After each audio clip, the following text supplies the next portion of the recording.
अवांजी समातुन ताईं radio voice of Sindh London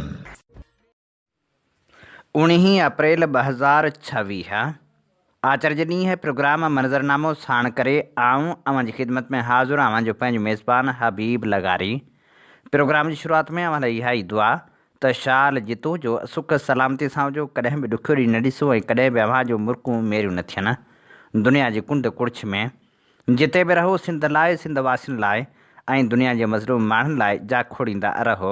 शाल अव्हां जा ख़्वाब तइबीरनि सां लाऊं लही सघनि। प्रोग्राम मंज़रनामे में मुख़्तलिफ़ मंज़र शामिल हूंदा। आलमी मंज़रनामे ते ॼाण जी कोशिशि कंदासीं त ईरान ऐं अमेरिका में जेकॾहिं ॿीहर ॻाल्हियूं थियनि थियूं त उहे ख़तरनाक साबित थींदियूं या अमन लाइ बहितरीनु मौक़ो फ़राहम कंदियूं। सिंध जी का बि न्याणी कारी नाहे। इन हवाले सां ख़ुसूसी रिपोर्ट बि प्रोग्राम में शामिल हूंदी त तारीख़ जी सचाई में लिकियल सिंधियत जी हक़ीक़त बाबति बि ॼाण जी कोशिशि कंदासीं। वहशतनाक अंदाज़ में मारिजी वियल मुक़दस आराई जे खून सां छो इंसाफ़ थी न सघियो, इन बाबति लिखणी प्रोग्राम जो हिसो हूंदी त छा रेलवे खातो रुॻो पंजाब लाइ आहे, इहो बि ॼाण जी कोशिशि कंदासीं। ख़ूबसूरत शाइर इम्तियाज़ आदिल सुमरो जी सालगिरह ते खेसि भेटा पेश कंदासीं ऐं उन सां गॾोगॾु शाइरी बि प्रोग्राम जो हिसो हूंदी। मुख़्तलिफ़ तजिया ऐं तबसरा बि अव्हां जे समातनि जी नज़र कबा। सभ खां पहिरियां ॼाण जी कोशिशि कंदासीं त अमेरिका ऐं ईरान ॻाल्हियूं कहिड़ो रुख़ इख़्तियार कंदियूं। छा वरी नवां ख़तरात साम्हूं न ईंदा या अमन लाइ को मौक़ो फ़राहम थींदो। विच ओभर जी ताज़ी सूरतहाल हिकु अहिड़े मोड़ ते अची बीठी आहे जिते ख़तरा बि घटि न आहिनि ऐं मौक़िया बि ग़ैर मामूली आहिनि। ताज़ो थियल ॿ जंगबंदियूं, हिकु लिबनान में ऐं ॿी ईरान सां लाॻापियल छिकताण में इलाइक़े जी सियासत खे आरज़ी सकून ॾिनो आहे, पर साॻिए वक़्तु केतिरनि ई नवनि सवालनि खे जनम बि ॾिनो आहे। लिबनान में ऐं विच में 10 ॾींहं जी जंगबंदी ज़ाहिरी तौरु ईरान लाइ सिफ़ारती कामयाबी सम्झी पई वञे। अॻे वाज़े करे चुको हो त लिबनान में जंगबंदी थियण खां सवाइ अमेरिका सां ॻाल्हियूं अॻिते वधणु मुमकिन न हूंदियूं। हाणे जॾहिं इहो शर्त पूरो थियो आहे त सिफ़ारती दरवाज़ा ॿीहर खुली रहिया आहिनि, साॻिए वक़्तु पंहिंजे रिवायती अंदाज़ में ऐलान करे रहियो आहे त ईरान सां मुआदो वेझो आहे, पर हक़ीक़त उनखां घणी ॾुखी आहे। ईरान तरफ़ां यूरेनियम जी मुंतक़ली बाबति दावाऊं ऐं उनजी तरदीद ॾेखारे थी त ॿिन्ही धुरियुनि में बेइतमादी अञा ख़तमु न आहे थी। लिबनान वारी जंगबंदी सां हिकु अहम तब्दीली इहा आई आहे त ईरान हाणे इलाइक़े में पंहिंजो असर रसूख़ बरक़रार रखण लाइ नई हिकमत अमली इख़्तियार करण ते मजबूर थी सघे थो। कुझु माहिरनि जो ख़्यालु आहे त लिबनान ते ईरान जी गिरफ़्त आहिस्ते आहिस्ते कमज़ोर थी सघे थी, ख़ासि तौर ते जेकॾहिं लिबनान ऐं इसराइल विच में सिधी ॻाल्हि ॿोल जारी रहे थी। पर हिते हिकु अहम तज़ाद बि मौजूदु आहे। ईरान लाइ हिज़्बुल्लाह जहिड़ियूं तनज़ीमूं सिर्फ़ु नज़रियाती साथी न आहिनि, पर इलाइक़े में ताक़त जो अहम ज़रियो आहिनि।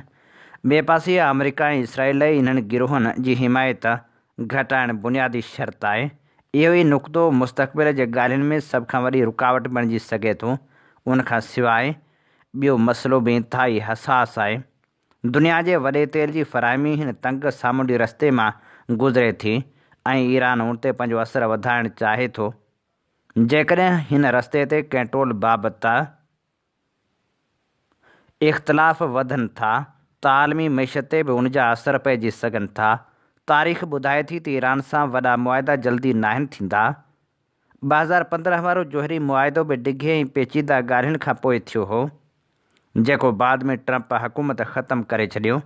अॼु वरी साॻे क़िस्म जे ॻाल्हियुनि खे अॻिते वधाइण लाइ न रुॻो सियासी इरादो, पर डिघे सब्र जी बि ज़रूरत आहे।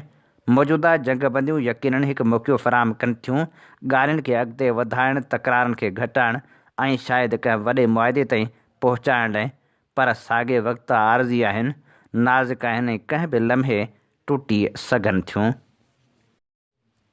मौजूदा तकरारनि बाबति छा थो सोचियो वञे, इन बाबति ॼाण जी कोशिशि कयूं था त अमेरिका ऐं इसराइल जी ईरान ख़िलाफ़ जंग सबबि पैदा थींदड़ बहिरान जा 2 मर्कज़ आहिनि।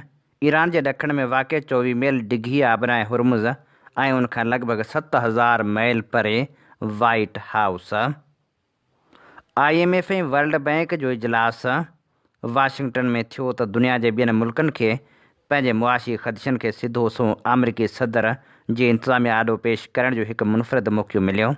G7 जे घणनि ख़ज़ाने वारनि वज़ीरनि, कुझु मरकज़ी बैंकनि जे अमलदारनि ऐं दुनिया जे मारूफ़ माली माहिरनि सां ॻाल्हाइण खां पोइ इहो तासरु मिलियो त अमेरिका जे जंग में वञण वारे फ़ैसिले जो बार बाक़ी दुनिया जे कुल्हनि ते पवण ते अफ़सोस कयो पियो वञे।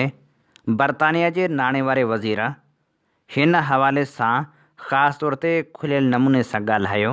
हुन चयो त हीअ जंग हिकु हिमाकत ऐं ग़लती आहे ऐं उहा बि अहिड़ी जंग जेका असांजी न आहे। वज़ीरनि जूं मुलाक़ातूं तमामु संजीदा ऐं ॻरे माहौल में थियूं। शिरकत कंदड़नि मूजिबि कमरे में रुॻो अमेरिका ई अहिड़ी धुर हो जेको कुझु हद ताईं एतमाद ॾेखारे रही हो। इजलास में शामिल माण्हुनि मूजिबि एशियाई माली माहिरनि ख़ासि तौर ते तवानाई जी खोट बाबति ॻणिती ज़ाहिर कई।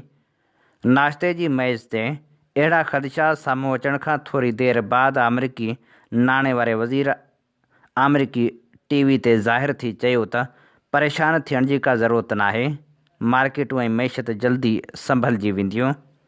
पर सभिनी इजलास में शामिल ऐं ट्रंप जे महसूलाती जंग जा असर सिधी तरह बर्दाश्त कंदड़ कैनेडा जे ख़ज़ाने वारे वज़ीर हिन मामले ते मुख़्तलिफ़ राय रखी। हुन चयो त जाग्राफ़ी तब्दील थिए ऐं नई माण्हू घणो बदिलजनि था। तंहिं करे आलमी तवानाई जे हवाले सां ही हिकु अहिड़ो ख़तरो आहे जंहिंखे असांखे केतिरनि सालनि ताईं मुंहुं ॾियणो पवंदो भले तकरार ख़तमु थी वञे। इराक़ हिन वक़्तु न तेल बरामद करे रहियो आहे न ई पैदा करे रहियो आहे, जॾहिं त आम हालतुनि में उनजी 85% आमदनी तेल मां ईंदी आहे। बांग्लादेश जिते घरनि में खाधो पचाइण लाइ गैस जी वॾी ज़रूरत आहे, विच ओभर जे फ़राहम कंदड़नि खां कटिजी वियो आहे, जॾहिं त पैसिफ़िक समुंड जे ॿेटनि ते मौजूदु मुल्क जिते तवानाई ज़ख़ीरो करण जी सलाहियत तमामु घटि आहे, टैंकर ऐं कंटेनर जहाज़नि जे इंतज़ार में आहिनि जेके डिघो सामूंडी रस्तो तइ करे पहुचंदा आहिनि। उहे रुॻो कुझु मिसाल आहिनि जेके आबनाए हुर्मुज़ जी बंदिश सबबि सप्लाई चेन जे मसइलनि खे ज़ाहिर कनि था। हिन सूरतहाल खे नज़र में रखंदे वर्ल्ड बैंक $100 अरब ताईं इमदादी फंड तयारु करे छॾियो आहे, जेको कोविड लॉकडाउन दौरान रखियल रक़म खां बि वधीक आहे त जीअं तवानाई ऐं ख़ुराक जे वधंदड़ क़ीमतनि सां मुंहुं ॾियण लाइ ग़रीब मुल्कनि जी मदद करे सघिजे। हिन समूरी सूरतहाल ते ट्रंप इंतिज़ामिया जो रद्दअमल ॿिनि नुक़्तनि ते ॿधलु हो। जंग जल्द ख़तमु थी वेंदी ऐं उनजी तकलीफ़ जंग मां हासिलु थींदड़ फ़ाइदे खां घटि आहे। अमरीकी नाणे वारी वज़ारत जी इमारत साम्हूं वाक़िआ होटल उहा जाइ आहे जिते लॉबिंग लफ़्ज़ पैदा थियो हो। उन होटल में दुनिया जे मुख़्तलिफ़ मुल्कनि जा नुमाइंदा मुआशी तबाही खां बचण लाइ सिफ़ारती दॿाउ विझण लाइ गॾु थिया हुआ। अमरीका जे ख़ज़ाने वारे वज़ीर कुझु सहाफ़ियुनि सां ॻाल्हाईंदे चयो त जेकॾहिं लंडन ते एटमी हमिलो थिए त आलमी मईशत खे केतिरो नुक़सानु थींदो। हुन चयो त मुख़्तसर मुदे वारनि मुआशी अंदाज़नि जी भेट में मां डिघे मुदे वारी सलामती खे वधीक अहमियत ॾियां थो। कुझु हफ़्तनि जी मामूली मुआशी तकलीफ़ वॾे ख़तरे खां बचण जे मुक़ाबले में कुझु बि नाहे। साॻिए वक़्तु हुन ईरान सां ॻाल्हियुनि बाबति उमेद ज़ाहिर कई। फ़्रांस जे नाणे वारे वज़ीर सां मुलाक़ात बैदि हुन चयो त मां सभु कुझु नथो ॿुधाए सघां, पर एतिरो वाज़िह आहे त हिन बहिरान जी ॻंढ आबनाए हुर्मुज़ आहे, उनखे खोलणो पवंदो, उनजी क़ीमत असां सभु अदा करे रहिया आहियूं। हुन निशानदही कई त अमेरिका बि पेट्रोल जे वधंदड़ क़ीमतनि सबबि दॿाउ हेठि आहे, जॾहिं त ईरान हिन मुआशी नुक़सान खे दॿाउ विझण लाइ इस्तेमालु करे रहियो आहे। अवांजी समातुनि ताईं radio voice of Sindh London. हीअं ॿुधी रहिया आहियो radio voice of Sindh London. अवांजी ख़िदमत में प्रोग्राम पेश कयो पियो वञे मंज़रनामो। मंज़रनामे साण आऊं अवांजो पंहिंजो मेज़बान हबीब लगारी। सिंध जो क़ौमी आवाज़ voice of Sindh London web radio ऐं TV चैनल जेको गुज़िरियल 13 सालनि खां सिंध सां थींदड़ ज़्यादतियुनि नाइंसाफ़ियुनि ख़िलाफ़ सघारो आवाज़ बणिजी दुनिया जी कुंड कुड़िछ में पहुचे थो। सिंध तोड़े दुनिया जे मुल्कनि में सिंधियुनि सां थींदड़ ज़ुल्म ऐं जबर ख़िलाफ़ उथंदड़ आवाज़ खे बेबाकी सां नशर करे थो। वॉइस ऑफ सिंध लंडन कारोबारी न पर क़ौमी जदोजहद जो अहम मोर्चो आहे, जंहिंखे अव्हांजे माली सहकार जी सख़्तु ज़रूरत आहे। उन आवाज़ खे घर घर ऐं शहर शहर पहुचाइण लाइ पंहिंजो क़ौमी फ़र्ज़ु अदा कयो।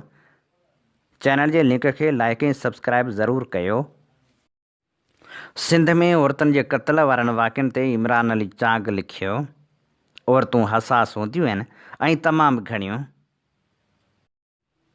इहो बि केॾो वॾो अलमियो आहे जो हिकु औरत खे विच ॻोठ में सवें माण्हुनि जे हुजूम में बीहारे गोलियूं हयूं वियूं। खेसि गोलियूं हणण वारा के ॿिया न पर सॻा मामा हुआ ऐं समूरो ॻोठ जिन में हुनजा सौट बि हूंदा, भाइर बि हूंदा, मारोट बि हूंदा ऐं ॿिया वेझा अज़ीज़ बि हूंदा। कंहिंखे बि का कहल कोन आई। वैश्यनि जे विच में हरणी जो शिकार कयाऊं। सदियूं सहेलियूं बि हूंदियूं जेके वीचारियूं घर जे दरनि ऐं ॻोठ जे लोढ़नि जी ओट वठी बीही ॾिसंदियूं ऐं ॾकंदियूं हूंदियूं। जॾहिं हिननि वैश्यनि जे हथां हलंदड़ पिस्टल जा ठकाव उन्हनि जे कननि ताईं पहुता हूंदा त उन्हनि उॾका ज़रूरु भरिया हूंदा ऐं सॼे ॻोठ जे हसास दिलनि में हिकु तॾो विछाइजी वियो हूंदो। संदी माउ त भाइरनि अॻियां भले न कुझे पर अंदर में त तॾो रखियो वेठी हूंदी। ख़ुदा कंदो संदी माउ मरी वई हुजेसि। जे जहिड़ी आहे त हीअ मंज़र हुन लाइ मौत खां बि बदतर हूंदा। हिन खूनख़्वार समाज में जे पुट जो ॿारु इश्क करे त पीउ, चाचा ऐं मामा उनजा बांह ॿेली थींदा आहिनि ऐं वक़्तु पवण ते क़ुर ऐं मेणूं खणी मामरनि खे सुलझाईंदा आहिनि। ख़ुदा न करे जे अहिड़ी ग़लती का न्याणी खां थी पवे त पोइ हीअ हशर अव्हां जे साम्हूं आहे। लॻे थो असीं अञा बि के सदियूं पोइते आहियूं। कारप जे इल्ज़ाम हेठि पकिड़े मारियल मुंहिंजी भेण रुबीना चांडियो, तुंहिंजो क़सूरु इहो हो त तूं हिन खूनख़ार समाज में ॼाई हुएं। हिन वाक़े जा वीडियोज़ ॾिसण सां ई रूह ॾकी वञे थो। पाण खां त मानी खाइण बि विसरी वई। ख़ुदा को उन्हनि वैशी ज़ालिमनि खे पुॼंदो। बाक़ी सरकार खां कहिड़ो मुतालबो कजे। रेसाणे राज में अहिड़ियूं कुंजियूं हुजूमनि हथां न कुसबियूं त ॿियो किथे कुसबियूं। जाम मुश्ताक नारे जे असांखे चूंड करे ॾियारे मोकिली हिकु ख़ूबसूरत लिखणी जंहिंजो उनवान आहे तारीख़ जी सचाई में लिकायल सिंधियत जी वाट जी सुञाणप ज़ाहिर थिए थी। सदियुनि जी पुराणी वाट ते जिते सिंधु दरिया पंहिंजी मिटी सां गॾु अज़ीम तहज़ीबनि खे जनमु ॾींदो हो, उते तारीख़ जे हिकु वञायल पने ते रियासत बहावलपुर जो नालो पिणु लिखियलु आहे। उहा रुॻो हिकु रियासत न हुई पर सिंध जे उन वसीअ रूह जो हिकु हिसो ऐं अटूट अंग हुई जंहिंजो पाड़ूं मुंहनि जे दड़े ताईं वञी पहुचनि थियूं। तारीख़ जे झरोकनि में निहारबो त मालूम थींदो त कलहुड़नि जे दौर में जॾहिं मियां नसीर मोहम्मद कलहुड़े जी तहरीक ज़ोरनि ते हुई तॾहिं सिंधी समाज जो उहो हिसो यानी बहावलपुर पंहिंजे सकाफ़ती रगनि में साॻियो ई सिंधी रत रखंदो हो। जेतोणीकि सियासी तौरु आबासी हुक्मरान पंहिंजो कब्ज़ो बरक़रार रखियो पर उतां जी हवा में ख़ुशबू अॼु बि सिंधी मिटी जी आहे। वन यूनिट जो ॾंग ऐं सुञाणप जो घाव सिंध खां अञा विसरियो न आहे। वक़्त जे वर्कनि ने हिकु अहिड़ो मोड़ वरितो जंहिंखे वन यूनिट जे नाले सां सुञातो वञे थो। उहा हिकु अहिड़ी शाम हुई जंहिं बहावलपुर जे जोग्राफियाई वजूद खे त पंजाब जे हवाले करे छॾियो पर उन सां गॾु हिकु सुञाणप खे मिटाइण जी कारी साज़िश पिणु शुरू थी।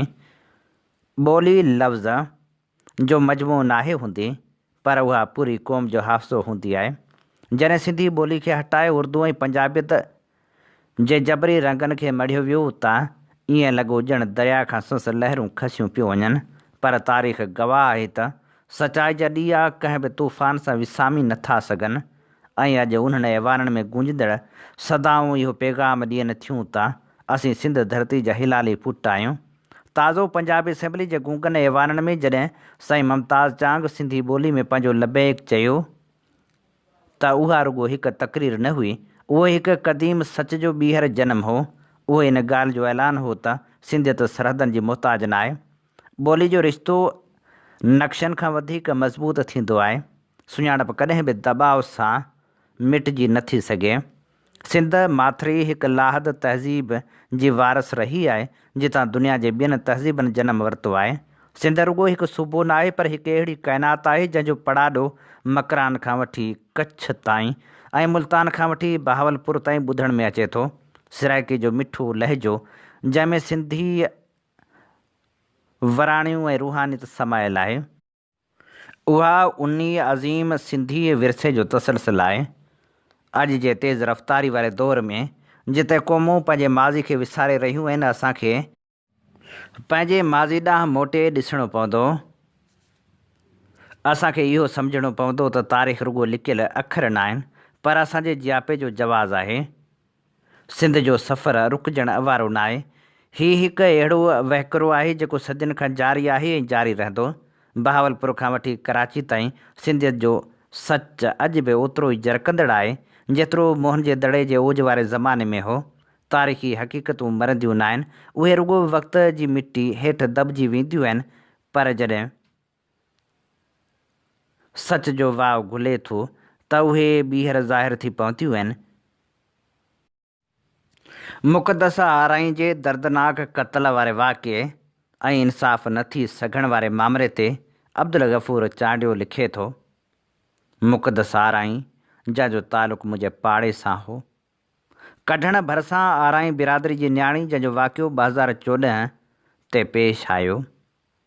वाक़े में जवाबदार ॼाणायल ग़ुलाम मुर्तज़ा शर जेको ॻोठ ख़ुशी महमूद आराई में मस्जिद में पेश इमाम मुक़ररु थियल हो, ॻोठाणनि पारां जेके मौलवी खे ॿारनि खे क़ुर जे दर्स ॾियण जो पघार ॾींदा हुआ, वाक़ियो FIR खां कुझु ॾींहं अॻु थियो हो, जंहिंजो इल्ज़ाम हुनजे वालिद इमामनि संदन ॻोठ जी बिरादरी जे छोकिरनि बिलावल पुटु ज़ुल्फ़कार, आदिल पुटु ज़ुल्फ़कार, वसीम पुटु मोहम्मद रफ़ीक़ ते लॻायो हो। थियो ईअं हो जो हीअ मासूम न्याणी मस्जिद में पेश इमाम मुर्तज़ा शर वटि क़ुर पाक जो सबक़ु वठणु वेंदी हुई। संदसि उमिरि अटकल 11 खां 12 साल हुई। जंहिं बाद हिन न्याणी जी ओचितो तबियत ख़राबु थी।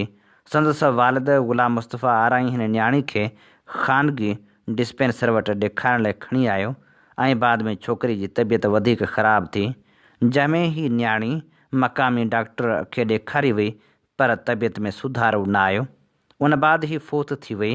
न्याणी जी वफ़ात बाद मालिकनि इल्ज़ाम हयो त हिन मथां जवाबदारनि ज़ुल्म कयो आहे ऐं ज़्यादती कई आहे। पोस्टमार्टम बाद वारसनि क़त्ल जो केस दाख़िल करायो। कढण थाणे ते वाक़ियो तमामु घणो हाईलाइट थियो। मीडिया इंसानी हक़नि जा इदारा हिन केस में मुतहरिक थिया। मुख्य जवाबदार मौलवी मुर्तज़ा शर खे नामज़द कयो वियो। हिन केस जी अमर सिंधु ऐं हसीन मुसरत मालिकी कई। साईं कलंदर बख़्श लगारी मुक़दस आराई जे क़त्ल केस जो वकील थियो। तमामु सीनियर तरीन पुलिस ऑफिसरनि हिन केस जी जांच कई।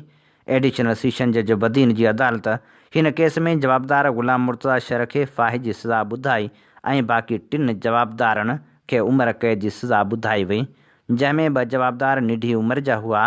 बाद में जवाबदारनि अपील कई। Sindh high court circuit bench Hyderabad में, जिते हिन केस में ॼाणायल जवाबदारनि खे रिलीफ मिलियो ऐं मुर्तज़ा शर जी फाही जी सज़ा उमिरि क़ैद में तब्दील थी। मुलविस ॼाणायल ॿिया छोकिरा बाद में आज़ादु थी विया। अवांजी समातुनि ताईं radio voice of Sindh London. आम हीअं ॿुधी रहिया आहियो radio voice of Sindh London. अवांजी ख़िदमत में प्रोग्राम पेश कयो पियो वञे मंज़रनामो। मंज़रनामे साण आऊं अवांजी ख़िदमत में हाज़ुर आवां जो पंहिंजो मेज़बान Habib Lagari. Radio voice of Sindh London खे जेकॾहिं अव्हां अञा ताईं सब्सक्राइब नाहे कयो त हाणे ई सिंध जे क़ौमी आवाज़ खे सब्सक्राइब कयो ऐं दोस्तनि खे बि गुज़ारिश करियो। रेडियो जी 24 कलाक वारी लाइव नशरियात खे ॿुधो, जिते अव्हांखे सोणी सिंध जा सुहिणा रंग मिलंदा। तक़रीबन जो अहवाल बि हूंदो त तजिया ऐं तबसरा बि शामिल हूंदा। गुलाबनि जहिड़ा गीत अव्हांजे समातनि जी नज़र कंदासीं त नामियरनि शाइरनि जी शाइरी पिणु प्रोग्रामनि जो हिसो हूंदी। सिंध धरती ऐं दुनिया जी कुंड कुड़च में रहंदड़ मज़लूम माण्हुनि जी आवाज़ बणियल प्रोग्राम ख़बरुनि जी दुनिया में शामिल हूंदियूं उहे ख़बरूं जेके अव्हीं ॿुधणु चाहियो था। ॿुधंदा रहो radio voice of Sindh London. Sindh सां नाइंसाफ़ियूं का नई ॻाल्हि न आहिनि। हर खाते में नाइंसाफ़ी थिए थी। हुकूमत पंजाब ऐं पाकिस्तान रेलवे जे विच में हिकु तारीख़ी मुफ़ाहिमती यादाश्त ते सहियूं कयूं वियूं आहिनि, जंहिं तहत सॼे सूबे में जदीद ऐं तेज़ रफ़्तार रेल सर्विस मुतारिफ़ कराई वेंदी। मुआइदो ॿुधाए थो त लाहौर खां रावलपिंडी जे विच में पाकिस्तान जी पहिरीं फास्ट ट्रेन हलाई वेंदी, जेका लॻभॻि 280 किलोमीटर जो सफ़र 2.5 कलाकनि में मुकमिल कंदी। वज़ीर आला पंजाब मरियम नवाज़ ऐं वफ़ाक़ी वज़ीर हनीफ़ अब्बासी मुआइदे ते सहियूं कयूं आहिनि। पंजाब जे 20 इलाइक़नि में 8 मक़ामी रूटनि ते मुश्तमिल 1415 किलोमीटर डिघो नेटवर्क क़ाइमु कयो वेंदो, जिते जदीद तरीन ट्रेन सर्विस फ़राहम कयूं वेंदियूं। मनसूबे में शामिल अहम रूटनि में 79 किलोमीटर डिघो शाहदरा खां नारोवाल खां सियालकोट ताईं 62 किलोमीटर, रायविंड कुसूर पाकपथण खां लोधरा शामिल आहिनि। दुनिया जे केतिरनि ई मुल्कनि में रेलवे निज़ाम खे न सिर्फ़ महफ़ूज़ पर सस्तो ऐं क़ाबिल एतमाद सफ़री ज़रियो सम्झो वञे थो। जदीद दौर में बि यूरोप, एशिया ऐं ॿिया तरक़ी याफ़्ता इलाइक़ा रेलवे खे मुसलसल जदीद बणाए उनखे अवामी आमदरफ़्त ऐं बरदारी लाइ मरकज़ी हैसियत ॾेई रहिया आहिनि। हिन पस मंज़र में जेकॾहिं पाकिस्तान जे रेलवे निज़ाम ते नज़र विझिजे त उहा हक़ीक़त इंतिहाई अफ़सोसनाक नज़र अचे थी त जंहिं शोबे खे मुल्क जी तरक़ी जो अहम महवर सम्झणु घुरिजे हा, उनखे मुसलसल नज़रअंदाज़ करे कमज़ोर बणायो वियो आहे। अंग्रेज़नि जे दौर में बरे सग़ीर में रेलवे जो जेको वसी नेटवर्क क़ाइमु कयो वियो हो, उहो पंहिंजे वक़्त जो हिकु शानदार इंफ्रास्ट्रक्चर हो। विरहाङे खां पोइ उन निज़ाम खे वधीक जदीद, मौसर ऐं वसी बणाइण जी ज़रूरत हुई, पर बदकिस्मती सां पाकिस्तान में उन शोबे खे तरक़ी ॾियण बदिरां तबाही ॾांहुं धिकियो वियो।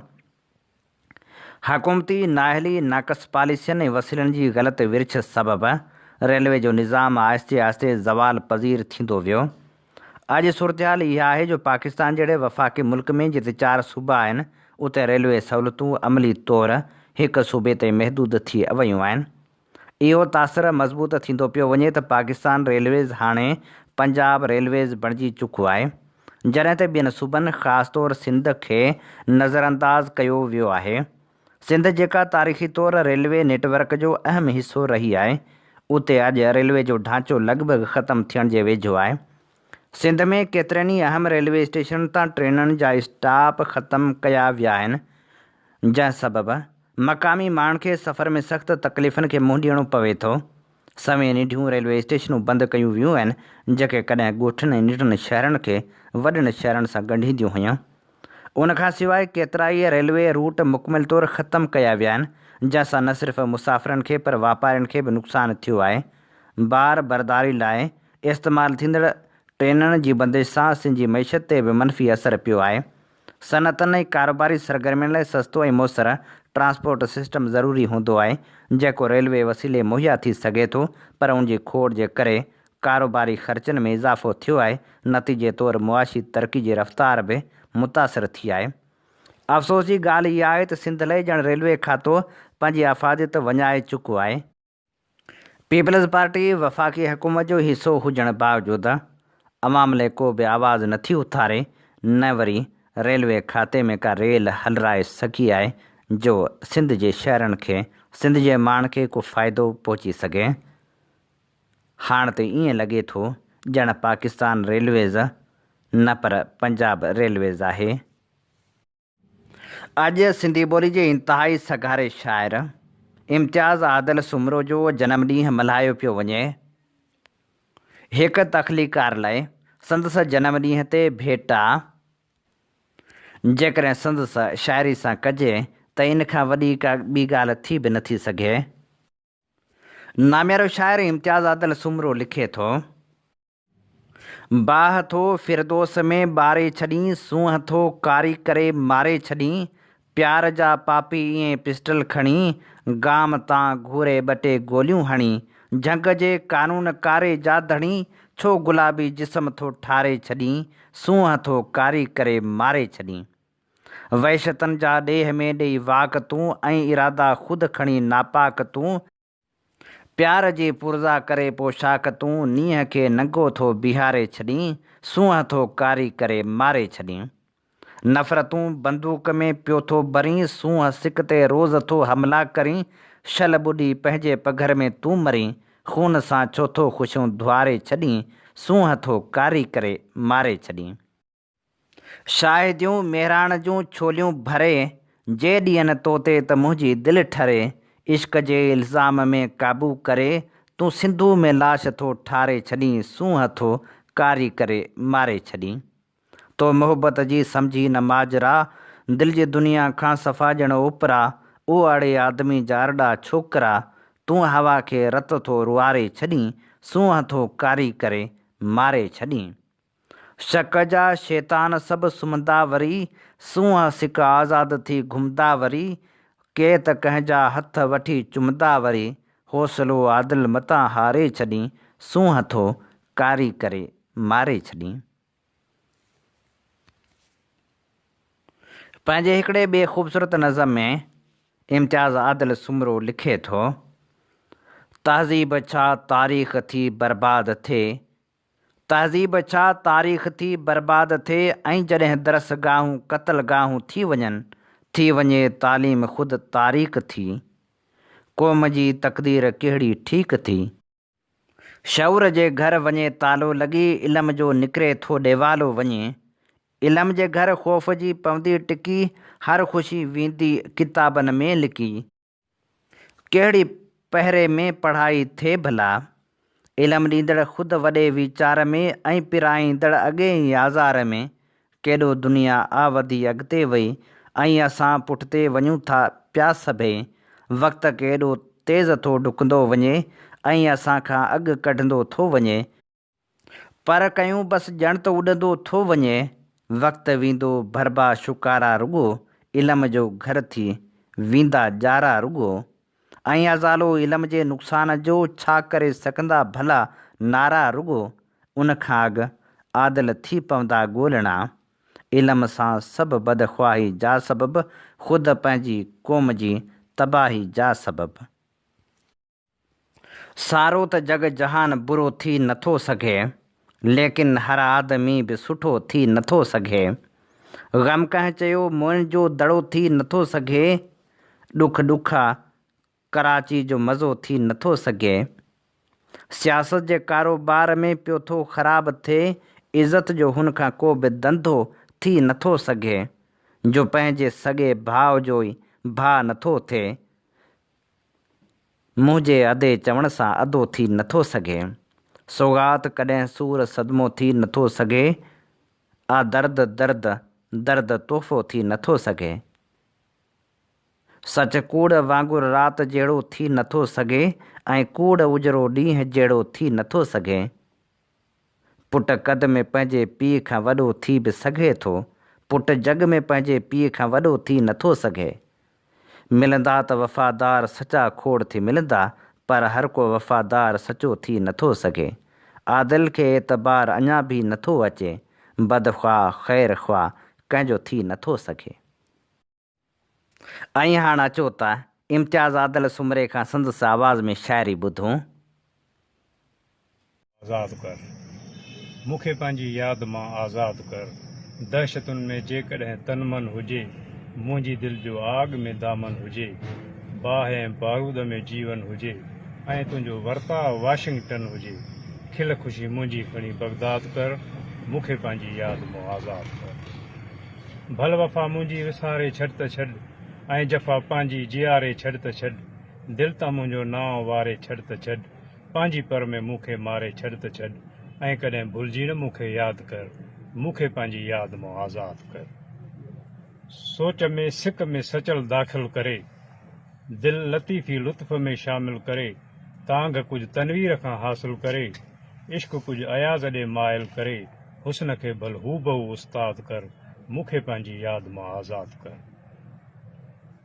इल्तिजा मुंहिंजी अवामी हुकरा, इल्तिजा मुंहिंजी अवामी हुकरा, बेरुखी तुंहिंजी हुकूमत जा मज़ा, रोब तुंहिंजो अहलकारनि जा जथा, इश्क मुंहिंजो एहतजाजनि जी कथा, सूंहं जी सरकार मुंहिंजो दाद कर, मूंखे पंहिंजी यादि मां आज़ादु कर, ॻल ते ॻोढ़नि जूं कतारूं ई सही, मुंहिंजी हस्ती ॾारूं ॾारूं ई सही, दिलि जी दुनिया गारूं गारूं ई सही, मन बि मकलीअ जूं मज़ारूं ई सही, तूं ई पंहिंजो हियां हीराबाद कर, मूंखे पंहिंजी यादि मां आज़ादु कर, तुंहिंजी नफ़रत जी रुॻो हिकिड़ी नज़र, बाहिमी उल्फत ते क्या केॾा असर, तो करे या दिलि छॾी पंहिंजी पथर, मुंहिंजो थी अहसासु वियो आख़िर थर, तूं पंहिंजा जज़्बा भली फौलाद कर, मूंखे पंहिंजी यादि मां आज़ादु कर, मां छो आदिल प्यार मुर्दाबाद कयां, जे कयां इनकार मुर्दाबाद कयां, सौ त छा लखवार मुर्दाबाद कयां, इश्क सां आज़ार मुर्दाबाद कयां, तूं भली पई ज़ुल्म ज़िंदाबाद कर,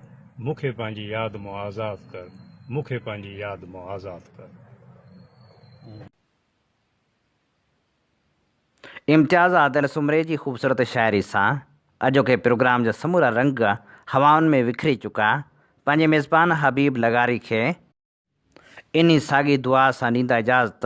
वसे भिट तुंहिंजी भलारा सदा सदा देस परदेस सारा वसन कॾहिं सींद सिंधी न मेरी थिए कॾहिं मोड़ कंहिंजा न मुरझाइजनि। अवां जी समातुनि ताईं radio voice of Sindh London.